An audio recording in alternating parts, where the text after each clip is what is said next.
오늘 본문이 요나서의 말씀입니다. 하나님께서는 요나에게 요나가 다가가기 어렵고 힘들게 여겼던 니느웨 성읍으로 가서 심판을 외치고 그들에게 구원의 기회를 주라는 말씀이 기록되어 있습니다. 강력한 정복전쟁, 잔혹한 통치 방식, 대규모 강제 이주 정책, 피정복 민족에 대한 공포 정치를 했던 제국으로 이스라엘의 입장에서는 그저 단순한 이방 나라가 아니라 두려움의 대상이 아수르였고 니느웨였습니다. 그런데 하나님은 요나서 1장 2절에서 요나에게 이렇게 말씀하십니다. 너는 어서 저 큰 성읍 니느웨로 가서 그 성읍에 대고 외쳐라 하고 명하셨습니다. 그러나 요나는 처음에 어떻게 했습니까? 우리가 잘 알다시피 1장 3절에 그러나 요나는 주님의 낯을 피하여 스페인으로 도망가려고 길을 떠나 욥바로 내려갔다. 우리에게도 외면하고 싶고 나중에는 어떻게든 되겠지 하며 미뤄둔 영적인 니느웨가 있지는 않으십니까? 내 자녀가, 내 손주가, 내 배우자가, 내 가족과 이웃이 큰 성읍과도 같은 그 니느웨가 바로 우리 앞에 있습니다.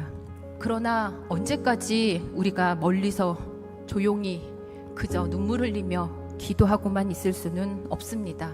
요나가 어떻게 했습니까?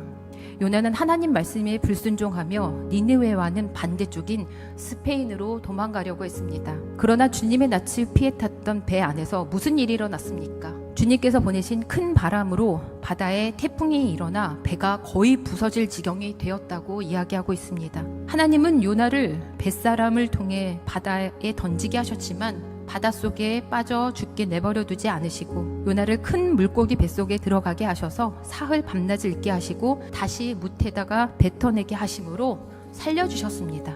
그리고 오늘 말씀 1절에 이렇게 말씀하십니다.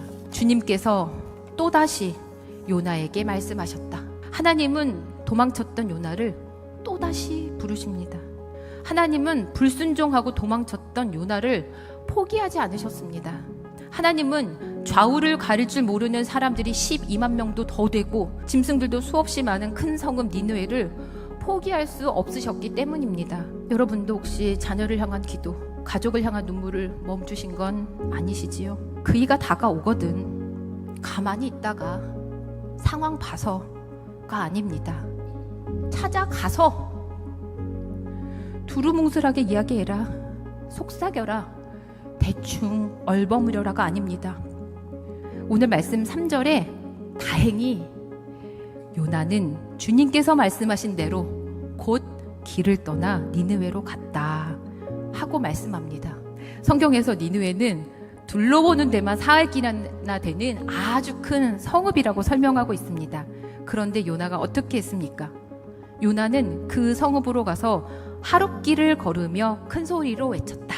하나님이 말씀하셨으니 안 할 수는 없고 마음에는 안 들지만 어쩔 수 없이 대충 이 정도는 하자 하는 마음이었던 것 같습니다.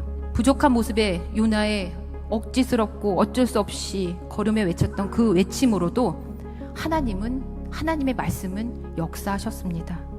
요나서 3장 5절에 이렇게 기록합니다.